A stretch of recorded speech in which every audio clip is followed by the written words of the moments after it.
Hi, my name is Megan Edwards of Focus Communications, and today we're getting an introduction to Prosper Gold, which trades on the Toronto Venture Stock Exchange under the symbol PGX. Joining me today is Prosper Gold's VP Exploration, Rory Ritchie. Rory, thanks for joining me. How are you doing today? I'm doing well, Megan. Thanks. So could you provide us with an introduction to Prosper Gold? I certainly can. Yeah, Prosper Gold is a Vancouver mineral exploration company. Listed on the TSXV under ticker symbol PGX.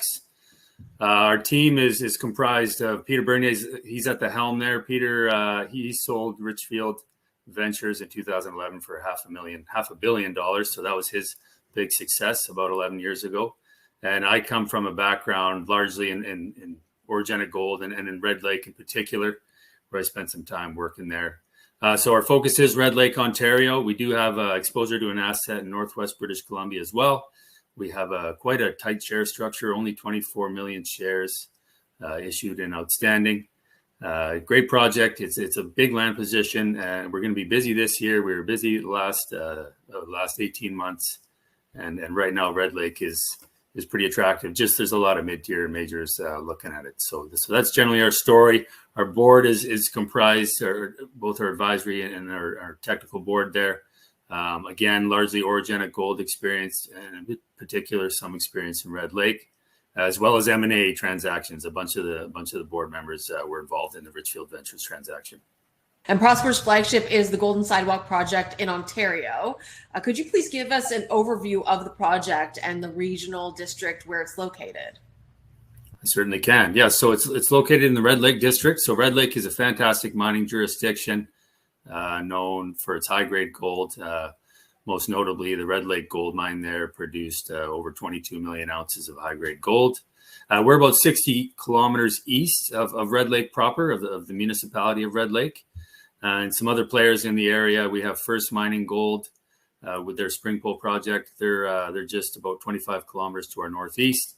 And of course, Great Bear Resources Dixie project was a big success that the last few years bought out by Kinross, and they're about 60 kilometers to our southwest. So it's been a busy place since about the 50s and 60s, and it continues to be that way. So that's the general area. As far as the project in particular, looking at the northern kind of 2/3 of the project, 2 drill indicated zones, one historically defined over a number of drill projects. That's up in the northwest corner, and that's known as the Bathurst Mine.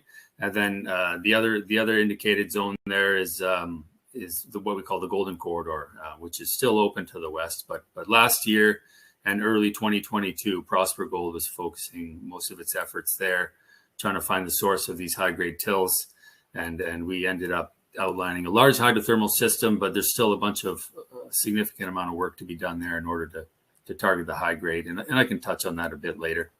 There's also a number of historical high-grade showings, so there is a number of visible gold showings at surface, kind of scattered throughout the project over a big area. Some have been drilled, some have not been drill tested, and Prosper really kind of the exploration concept for us was there's this big fault that really aligns with the Golden Corridor, and that's what's called a nonconformity. That's a major controlling structure in the Red Lake Belt, and so we kind of started around there at the Golden Corridor, and we also did some till sampling, and then what you're looking at with these triangles is some of the higher till results.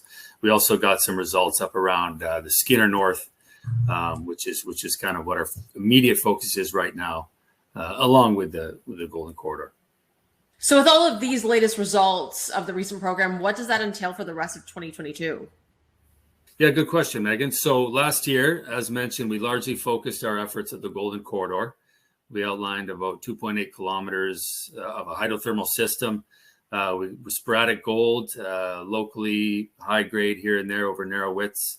There's still a lot of work to be done there. So what we've done with all the data, all the drill data and all the oriented core data collected in 2021 and 2022 is it's now in the hands of a consulting firm in Toronto, SRK Consulting. They're putting together a structural interpretation, and really the intent there is that they'll give us some high priority targets now that we have, we're working towards having a better idea of structural controls and ore chute plunges and things like that. So we should be able to come back in here and really focus on some high grade ore chutes, and hopefully that will will kind of revitalize the story at the Golden Corridor.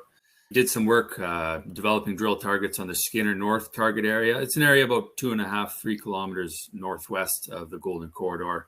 And the story is there's these east-west trending axial planar faults that relate to the big fold in this portion of the project. And there's high-grade gold at surface that hasn't been drill tested. There's high tills that we came up with. And another interesting thing is there's a whole lot. We've defined these with the LiDAR imagery we collected in 2021. There's over 100 historical workings, really trenches, pits. And back in the day, these could be upwards of 100 years old. The old timers, they didn't really just go and dig holes willy-nilly. They were typically chasing veins. And most of the orientation of the trenches suggests that, again, they're targeting these east-west trending veins or fault shear zones, whatever they may have been. So right now we have boots on the ground at the Skinner North showing. Again, that's a high-grade high-grade gold at surface, never been drilled. And so we've opened up, we've done some stripping with the idea of getting a better handle on orientations, vein orientations. And it should just support and aid the targeting and the drilling that will be upcoming. And then the upside is not only the tills and some of the historical rock sampling that Sabina did, 5 or 10 years ago, but also what we're going to uncover with going up and opening up all these historical trenches. So it's a big area, a 2x3 kilometer area, prospective with these east-west trending axial planar faults. But as mentioned, we're going to start at the Skinner North showing with some drilling after the stripping and trenching's done. And that way we should be able to come out with some news sooner than later. And then we'll work towards the exploration upside as things progress. And as a quick overview to our listeners and investors, could you tell us why we should keep an eye on Prosper Gold in the near future? Certainly, yeah. So Prosper Gold, we came out of the gate flying last year. We did a lot of work, a lot of drilling. There was a lot of eager and a lot of anticipation for the upcoming drill program last year because of the high tills we had. And we're just trying to remind the investment community and our shareholders that it's still early days here. We got a lot of work to do. Call it a technical success down at the Golden Corridor, but again, there's high grade there somewhere. I'm quite confident. And then this Skinner North actually has a whole whack of potential. And again, never been drill tested. So keep an eye on us because there'll be upcoming news. This is a brand new area. The share structure, we have all kinds of leverage towards if we can put out some good drill results. You should see some serious leverage in the share price. And like I said, this is a team that's done it before. We're super aggressive. We like the project, and 2022 is going to be a busy year. Drilling at 2 target areas. So there's lots to look forward to. Thank you so much for your time today, Rory. It was nice having you on the show, and we will definitely have you on again for additional updates regarding Prosper in the future. Sounds great. Thanks, Megan. Appreciate it.